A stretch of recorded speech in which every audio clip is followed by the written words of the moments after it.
channel kami Dulan Ngalap Berkah, di mana saat ini Dulan Ngalap Berkah kemungkinan kita belum menuju ke makam-makam leluhur, tapi kami mau mengupas tentang pemerhati atau penikmat tentang budaya yang tentunya berkenaan dengan pesan haji. Di saat ini dengan hiruk-pikuknya calon pilpres maupun para kandidat-kandidat di dunia perpolitikan, tapi eksisnya keris masih tetap berjaya di tanah Jawa, terutama Indonesia. Oke, saat ini saya ada tamu yang saat ini memang terkhusus datang ke tempat saya. Beliau adalah sahabat, adinda, adik saya, teman saya, ya. Beliau ini bekerja di sebuah perusahaan, tapi dia mempunyai rasa untuk nguri-uri budaya Jawa, terutama Tosan Haji. Oke, selamat malam, Mas Hasto. Ini bagaimana kabarnya ini? Alhamdulillah, meskipun tetap eksis di pekerjaan, eksis juga di matang. Wah, ini berarti tentunya juga eksis di mengamati politik ya? Kalau berbicara masalah politik ya agak sulit. Masalahnya banyak calon, banyak kandidat yang mungkin malah membuat saya bingung malahan. Oke. Tapi tentunya untuk keris, Tosan Haji ini tidak membuat bingung. Kalau tadi untuk politik membuat bingung, tapi Tosan Haji tidak. Karena tentunya Tosan Haji ini adalah tinggalan dari budaya para leluhur kita, di mana dulu leluhur, terutama untuk mereka-mereka yang berprofesi menjadi empu, itu membuat dengan cara yang sangat unik. Dan tentunya keris yang sudah diakui oleh PBB ini menjadi budaya kita semua, budaya peninggalan atau warisan terkhusus untuk Indonesia dan dunia. Ya, saya mau tanya ini Pak Mas Hasto, dulu awalnya gimana ini kok bisa senang keris?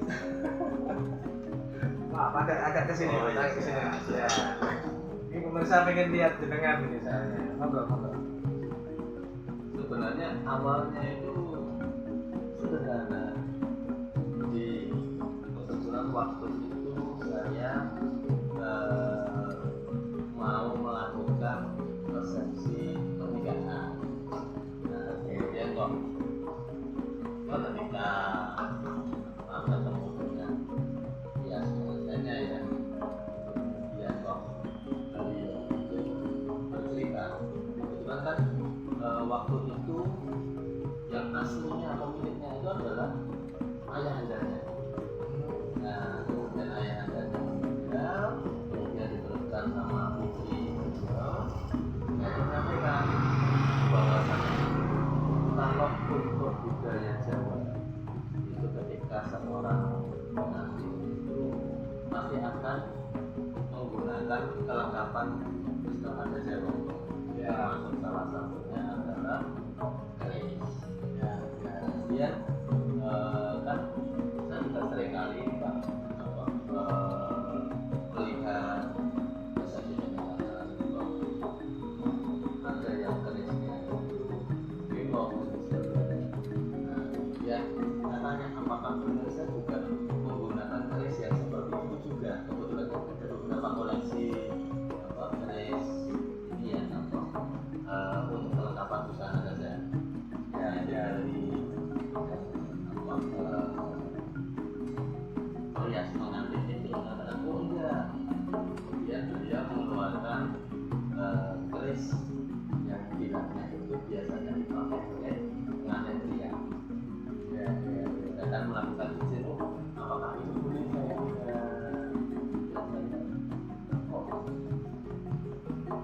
ada itu ya rasa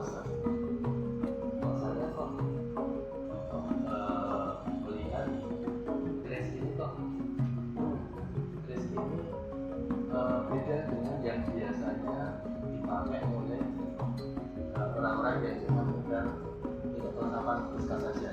Ya. Kemudian berangkat dari situ, tapi ini saya makan, kayaknya saya harus punya keris sendiri. Sebenarnya kayak mau jalan jauh gitu kan pakai motor gitu, misalkan motor itu jangan kok kayaknya kok gimana gitu. Nah kemudian muncullah dari situ keinginan punya satu saja awalnya. Oke. Nah, ini begini pemirsa. Jadi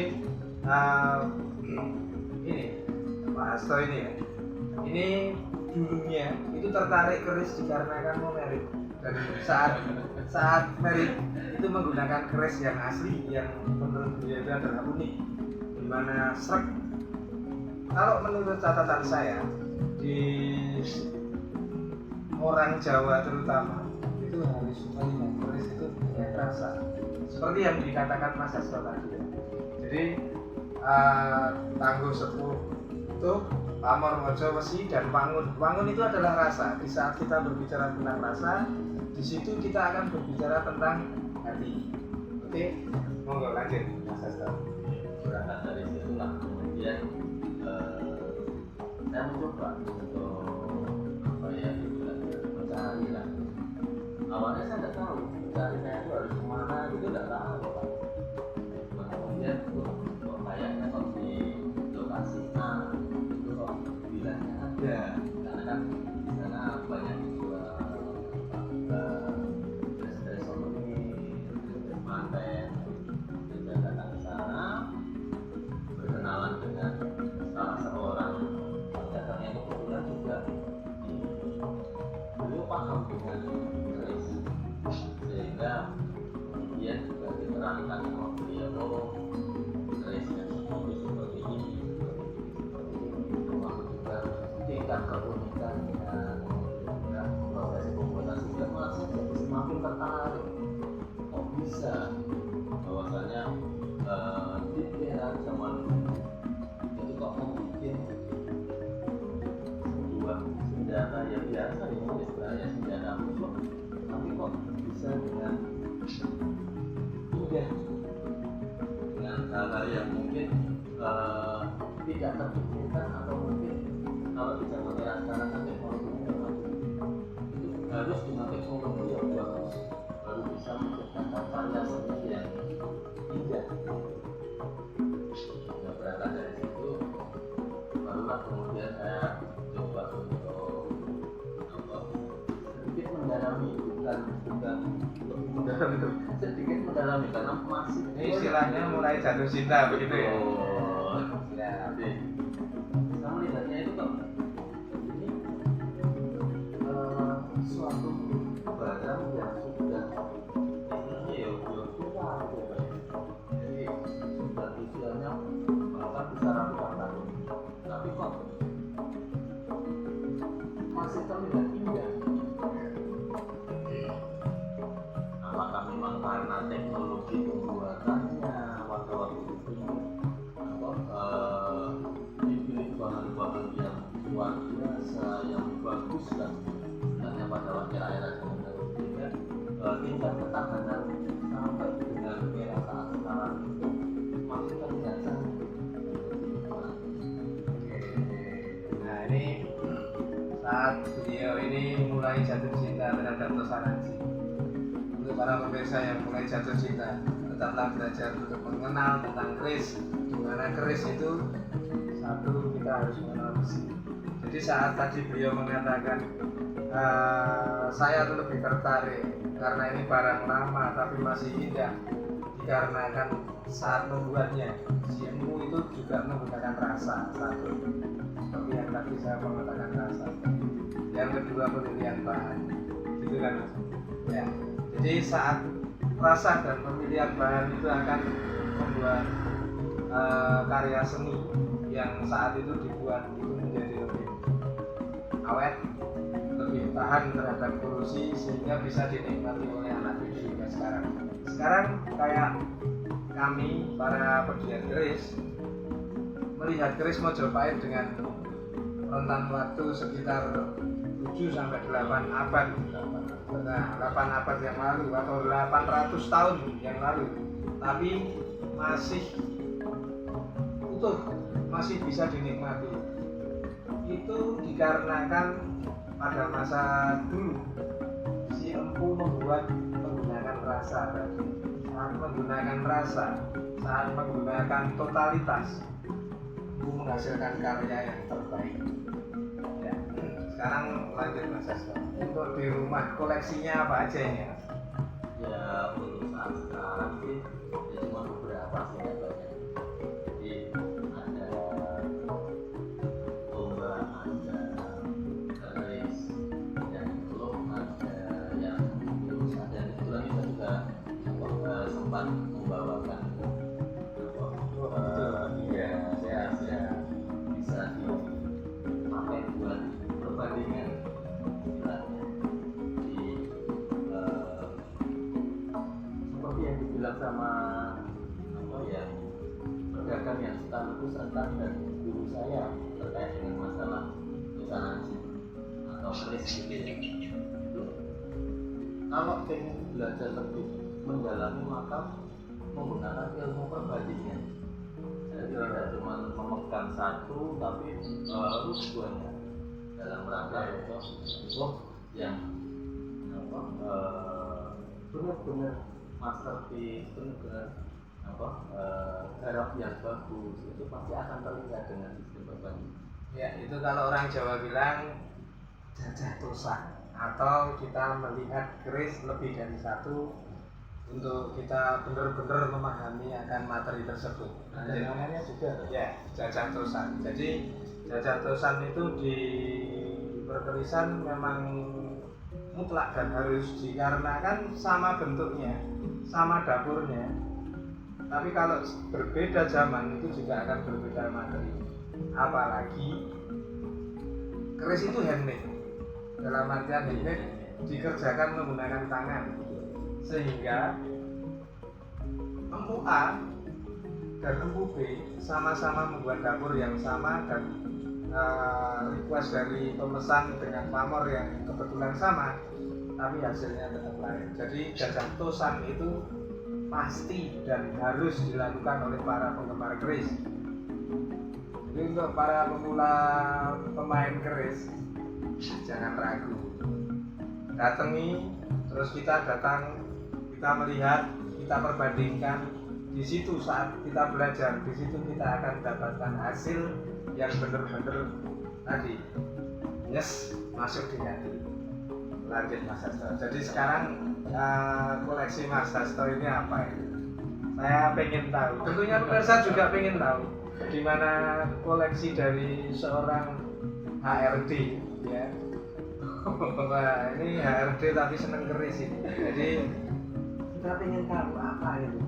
Dan tentunya keris pilihan beliau ini juga pastinya juga akan mempunyai filosofi yang mungkin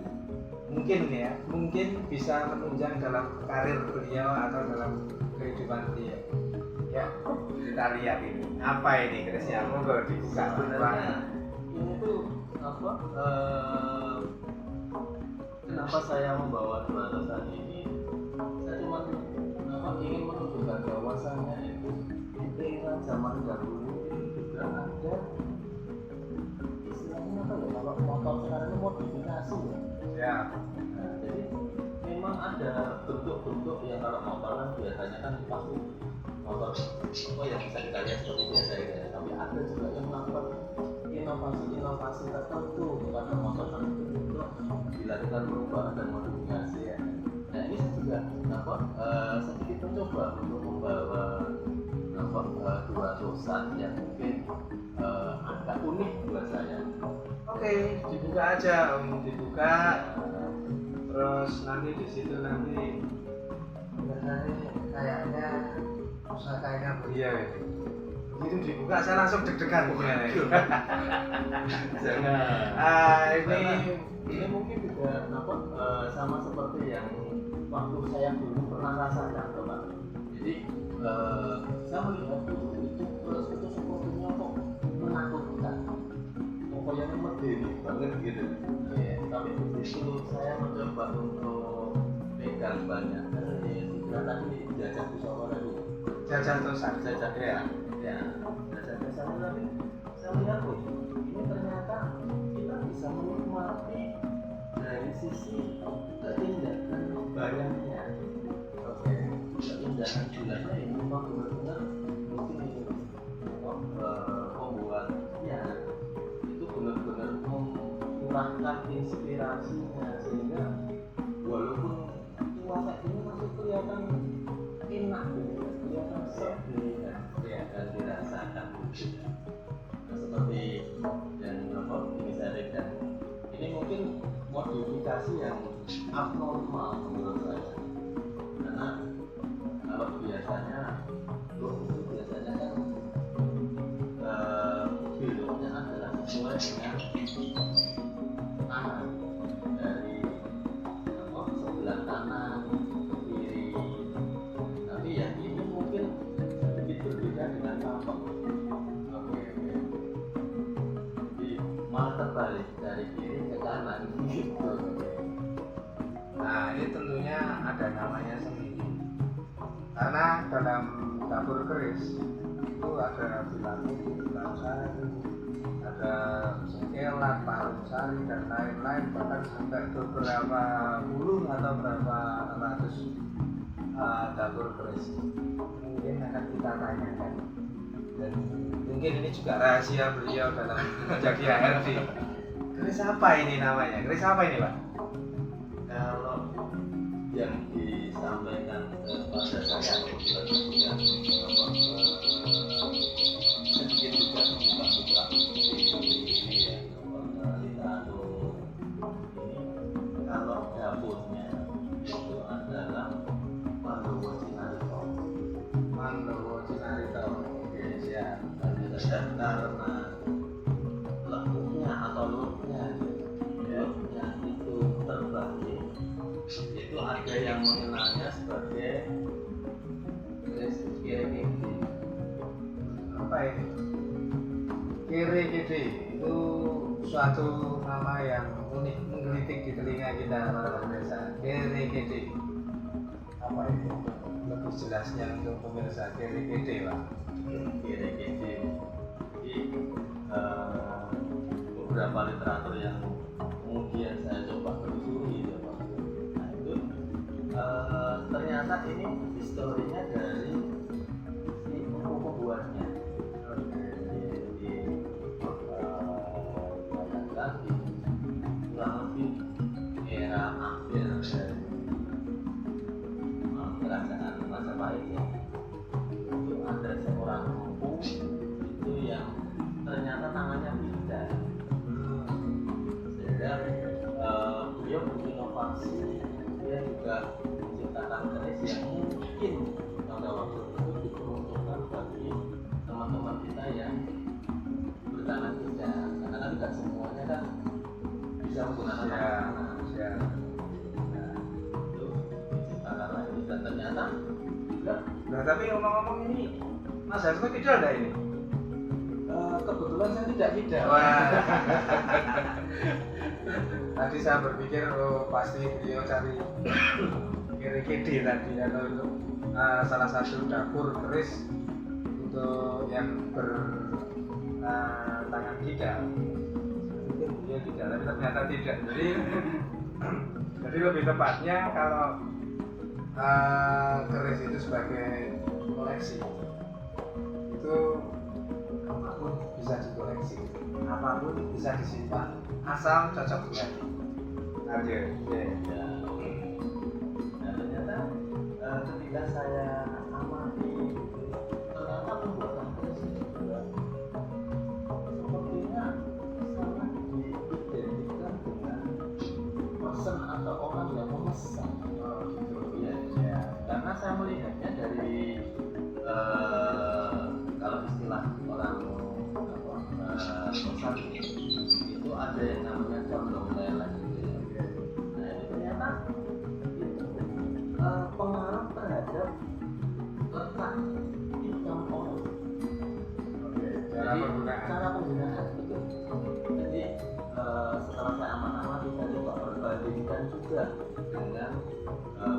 membuat apa sapu, kemudian pedang Jawa, ternyata tetap mereka akan menggunakan.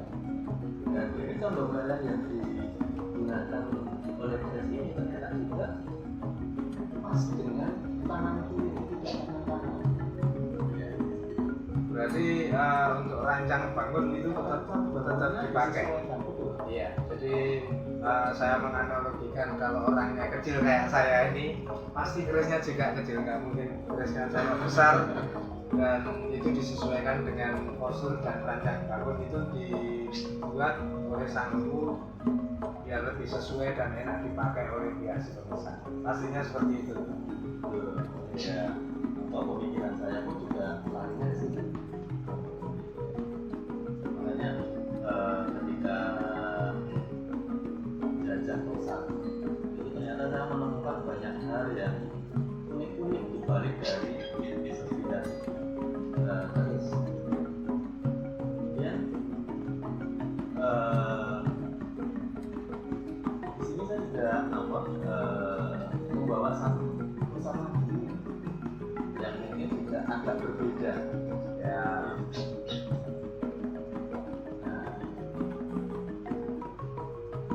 ini suatu keris yang menurut saya langka, di mana depan dan belakang itu sama, dan istilahnya mempunyai rincian yang lumayan rumit. Ini siapa ini?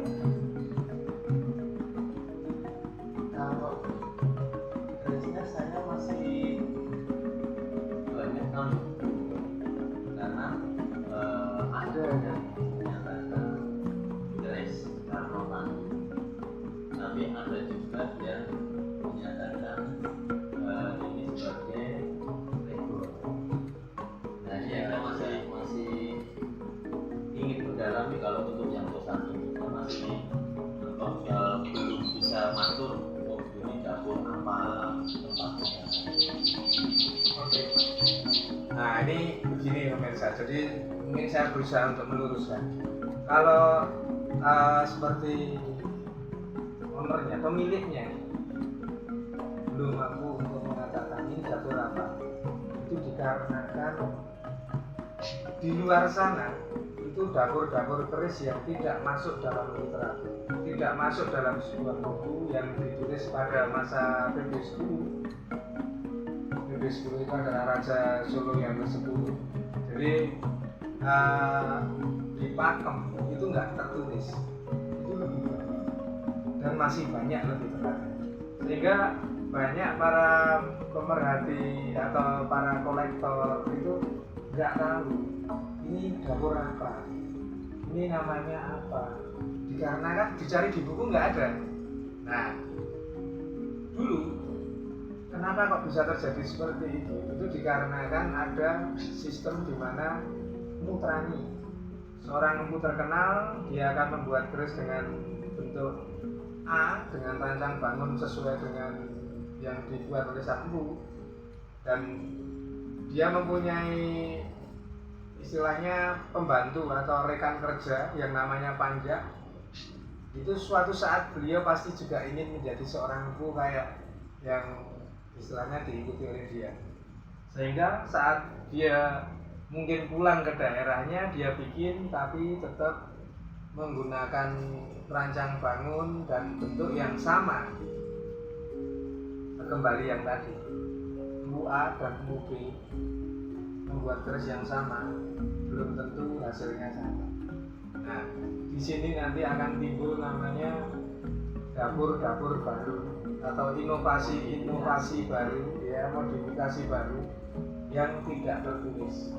Jadi lebih tepatnya kalau tidak tertulis itu saat kita cari di buku-buku tidak ada, tapi kita menemui mungkin di lokasi teman-teman yang di lokasi dapur apa gitu, kadang kita nggak tahu. Jadi kita dengarkan lagi ceritanya Om Hasto ini. Keris dengan dapur kembang kacang di kiri atau kanan, atau lebih tepatnya di depan dan belakang. Kalau menurut saya lebih ke karena kan kalau untuk legal itu harusnya kan, tapi tidak menutup kemungkinan masih ada nama yang lain yang mungkin saya sendiri tidak tahu, Om Hasto tidak tahu. Itu yang harus kita pelajari, yang harus kita cari, yang harus kita masukkan dalam daftar supaya para pegiat, para pemerhati itu saling kita belajar bersama, kita melihat keris yang mungkin belum pernah kita lihat, sehingga keris yang di luar pakem tadi, di luar pakem secara tertulis bisa masuk menjadi pakem yang punya anak cucu kita bisa lebih tahu. Ya, pasti jangan sampai anak cucu kita tidak tahu. Ya, betul. Nah, ini sekarang ini ada nggak ini apa yang mau disampaikan Om Hasto kepada para penggemar atau pemerhati atau mungkin praktisi keris yang ada di Indonesia? Monggo.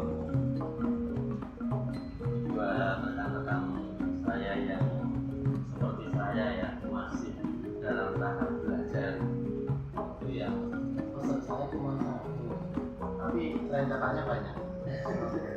Pesan saya cuma satu, jangan takut dengan keris, karena keris itu ya ini barang budaya kita, ya barang peninggalan leluhur kita yang notabene menjadi warisan budaya kita bersama.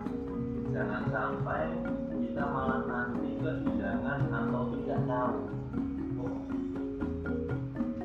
warisan budaya kita itu seperti apa aslinya. Itu yang pertama. Rentetan selanjutnya boleh juga jadi yang kedua, lebih hati-hati dalam memilih, itu utama buat yang rekan-rekan yang mau memiliki sendiri seperti saya kemarin dulu itu. Ya, Karena pengalaman saya sendiri itu keblon waktu itu, atau istilahnya ya menemukan barang yang mungkin belum sesuai dengan perkiraan saya. Jadi saya mengira itu sebagai barang yang memang benar-benar asli.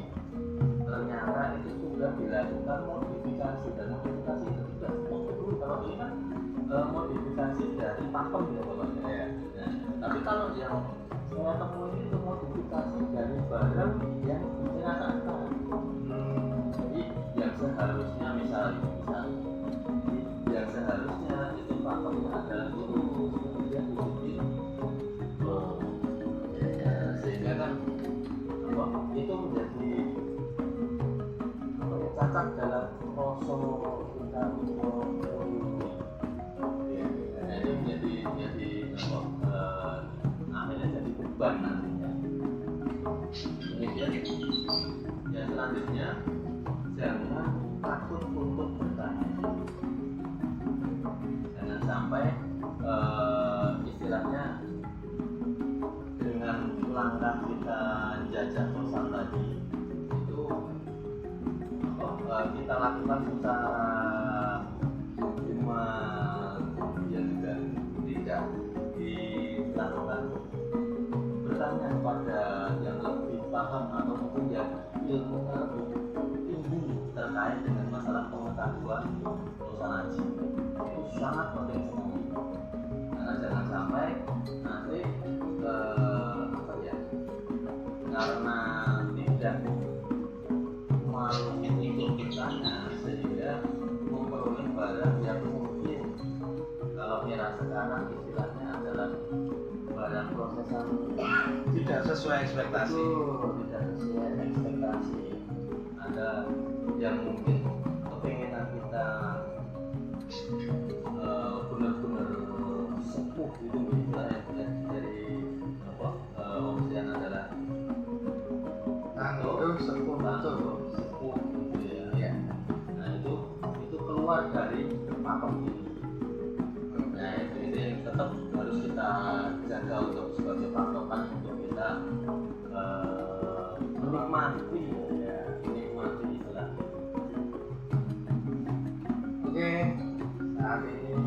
kita sudah berbincang-bincang dengan Pak Astor di tepatnya. Semuanya jangan Pak Astor. Saja. Nah, sekarang untuk para pemerhati atau para penikmat Tosanaji yang ada di Indonesia, terutama di Jawa Tengah, lebih tepatnya kita sering-seringlah kita berkumpul, kita sharing, dimana untuk sharing, untuk berkumpul itu akan membuahkan sesuatu yang tentunya tidak merugikan antar para penggemar atau pedagang, dimana kita akan belajar mengetahui apa itu Tosanaji, apa itu keris, dan kita bisa melihat dari perspektif budaya. Cukup sampai di sini dulu pertemuan kita. Tunggu pertemuan kita yang akan datang, dan salam budaya.